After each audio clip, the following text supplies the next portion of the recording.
Hey guys, I'm going to do a Q&A video and I'm just going to get into it right now because I have a lot of questions to answer and I don't want this video to be like 10 hours long. But also stick around to the end because I'm going to leave an announcement about Milo and what we're doing with him. I've seen this road 1,000 times. I've got no roots, but my home was never on the ground. I've got no roots, but my home was never on the ground. Okay, Savannah Bissett asked, what's the biggest challenge you faced in training Milo and Archie so far? With Archie, I'm not even kidding, there have not really been any challenges because he's just a really easy horse to work with. With Milo, it was like literally everything. He was the worst animal ever. He fought everything so much and he was so difficult and it was so frustrating. So like everything from fly spearing him to blanketing him. And basically the only thing that wasn't challenging was backing him for the first time. He was really, really good about that. But like he fought a lot of things, mostly on the ground and things that you think wouldn't be a big deal. He made them into a huge deal. Missy Maresky said, what height do you plan to show Archie at when he's older, like 5-ish? I have no idea. I haven't even jumped him yet, so I can't really judge that. Hopefully he'll show like at least 3 foot, which that's a pretty general height, so I think he should at least be able to do that, like 2'9", 3 foot, around 5. Eventing Aholic said, do you know Jet eventing well? We've never met because we're literally on opposite sides of the continent, but I do talk to her and she's very, very nice. I really like and respect her and what she does with her horses. Megan Monchamp said, the worst thing a horse has ever done to you. That made me laugh because it made me think of like robbing a bank or something. But like the most injured I've ever been from riding was when my old horse, who is an Arabian, he fell down and he chipped my kneecap. So I have loose bone chips in my left kneecap, which wasn't really his fault, but that's the worst accident I've personally been in. Hello Matthews 14 asked, what's the highest you've jumped? The highest I've jumped is 4'3". Celia Harrison said, what are your plans for Milo and Archie? For Milo, it's just taking him as far as he can go at his pace. Obviously going like slowly back into work now that he's finally starting work again. Watch to the end of the video.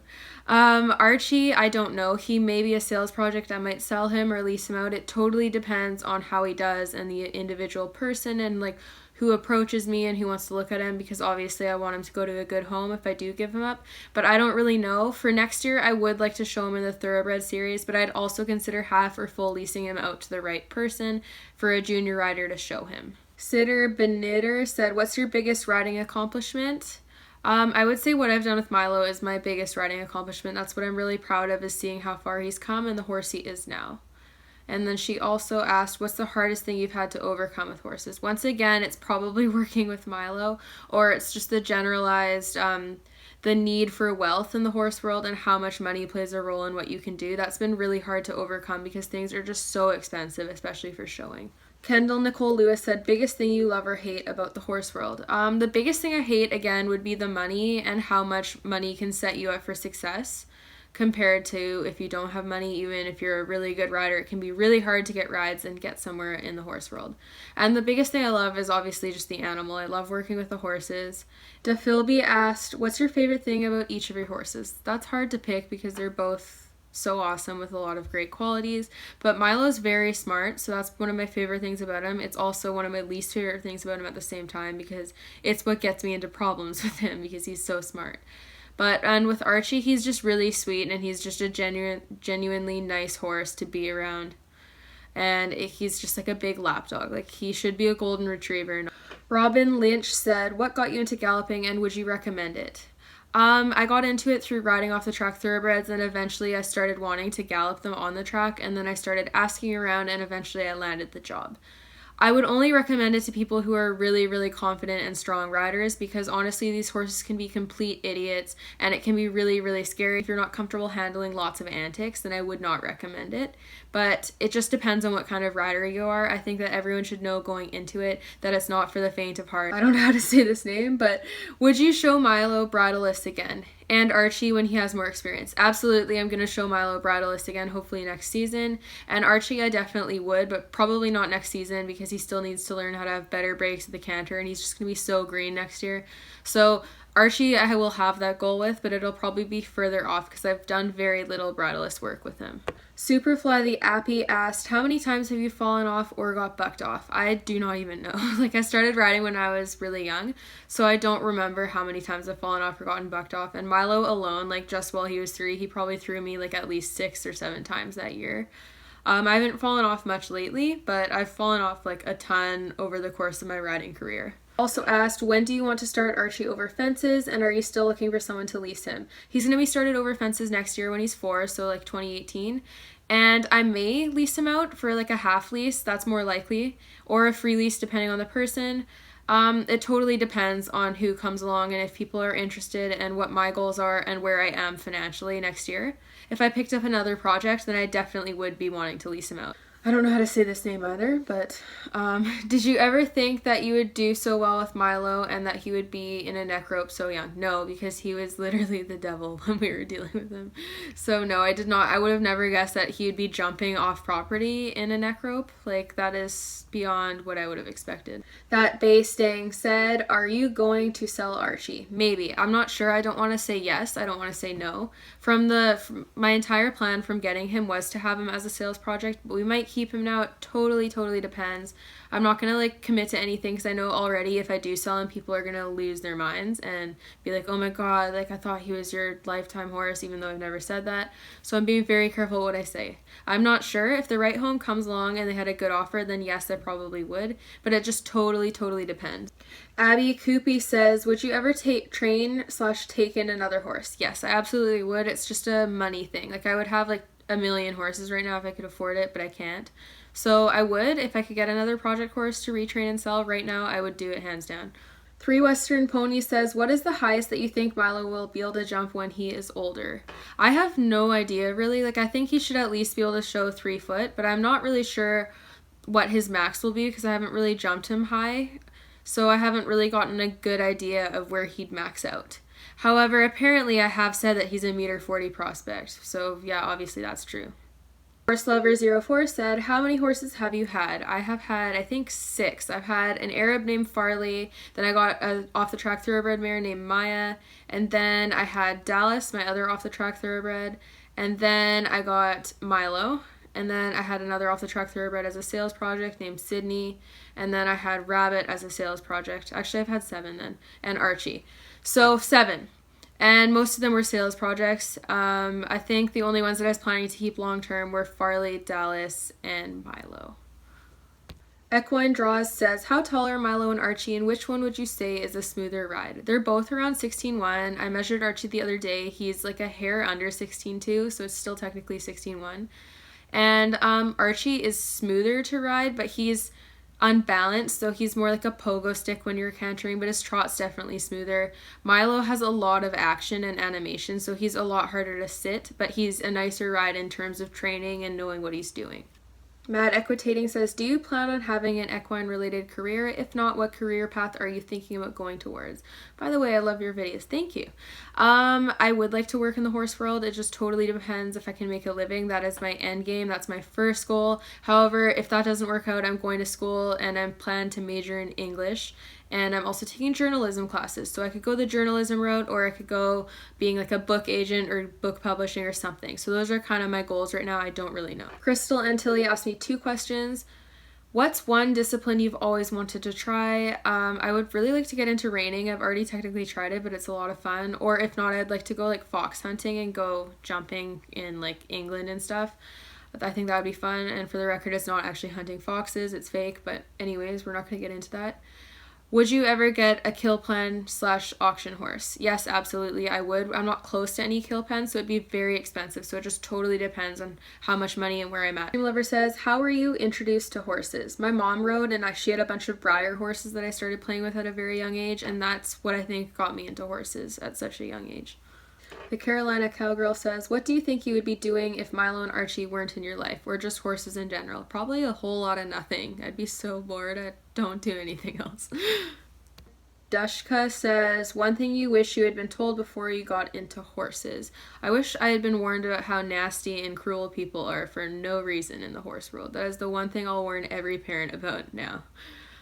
She also asked worst and best equestrian experience. I don't really have one because I've been in the horse world for so long. I would say the worst was when I had to like come to terms with the fact that my old competition horse Dallas wasn't going to be what I wanted for the height that I was doing and what my plans were. That was really, really hard.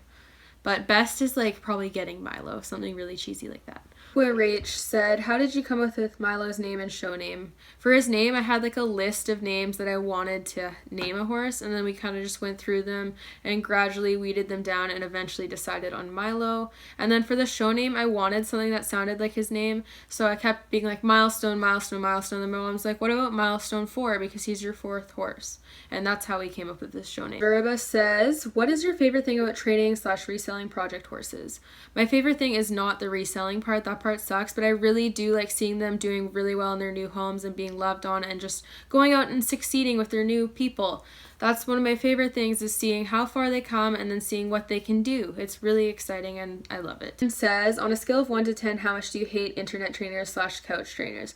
I don't really like hate them. Like, I'm sure they're not terrible people, but I do find it pretty insulting and really annoying that they sit there and critique people, especially on lesson videos or people that they know are in training, because then that kind of comes with the presumption that you can give better advice than a professional trainer can. And I think that's kind of ludicrous. Like, if someone solicits advice from you, that's different, but I don't think you should be like going around spewing critique like you're better than everyone. I think that's just really strange. Daisy MacArthur says, how long have you been riding for? I started when I was 4 and I'm now 21, so about 17 years. LW says, will you be selling Archie and Milo? I already answered about Archie earlier, but with Milo, again, I do not plan on it at all, but I cannot for sure say that I'll never sell him because I have no idea what problems I may be throwing at my life, and I don't want people to be getting mad if something happens and I end up having to sell him, but I do not want to sell him. It says, if you could change Milo / Archie's coat color, would you change it? And what would you change it to? I would make them both black if I could. That's my favorite color of coat, despite people thinking it's chestnuts.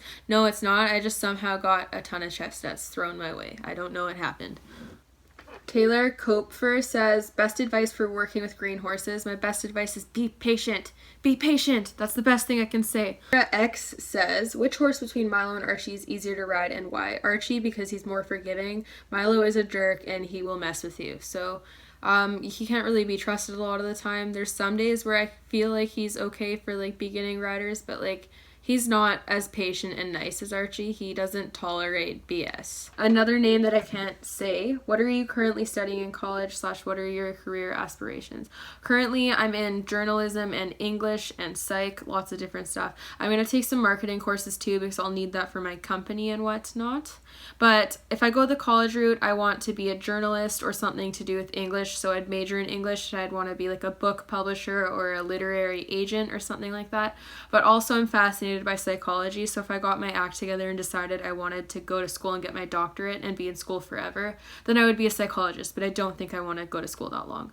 And my biggest dream career would be training and reselling horses. That's what I'm going for. I want to have like a equine clothing company type thing and then do horses and training, but we'll see how that goes because that's really hard to make it. Els McCormick says, what's your mom's history in riding? Okay, my mom showed Arabs too in her childhood. She had an Anglo-Arabian mare and she rode for a while before stopping when she had kids, and then she got back into it shortly after I started getting back into it. Then she started riding more, but she had a long break and her main experience was riding Arabs, and she also told me recently that she did ride off the track Thoroughbreds, which I did not know until like last week, so fun fact. Claire G said, do you find it hard to attend university, work, and find time to ride your horses? Yes, it is a lot of work, and I was so burnt out at the end of this racing season. Like, I would literally go to work in the morning, and then I immediately left work and went to write one of my final exams, and I did that pretty much every day of school. So it is a lot of work, and it was exhausting. Skip the Trot says, what made you fall in love with Thoroughbreds, and do you think you will ever own a different breed? I just love the way they are. I love their personalities, and I love having hotter horses. I've always ridden hotter horses. It's just what I like, and I totally would be open to owning different breeds. I just tend to get Thoroughbreds because I have my hands so in the Thoroughbred industry, and I get to see so many nice Thoroughbreds. It's kind of just what I get. Sorry for if I talk too fast. I was trying to get through those really quickly so that I could answer more questions. I don't know how you guys feel about Q&As, but let me know below if this is something you'd like me to do again or if it's just annoying. And then regarding Milo, we're starting him on his rehab program. I'm going to start it tomorrow, and we're gradually building up his work, and he's going to be working on hard ground to strengthen the tendons and just make sure he's all on board to go back to work. I told my vet I would do whatever we needed to do to just ensure that he's going to be brought in back into work with the least amount of stress as possible and to risk any potential re-injury. So we're doing it really slow. He's made me a whole program, and I'm starting it tomorrow, and it's going to be really fun. Not because he's going to be so hyper, but ideally I do want to try and hack him because it's a lot of walking on hard ground, and hacking along the roads and on hard trails would be great for that. But obviously, since he's been off for over a month, that might be shooting too high. But we'll see. I'll let you guys know what happens. Thanks for watching. I hope you guys learned some stuff about me. I'm wearing a hat because my hair looks bad, so hey.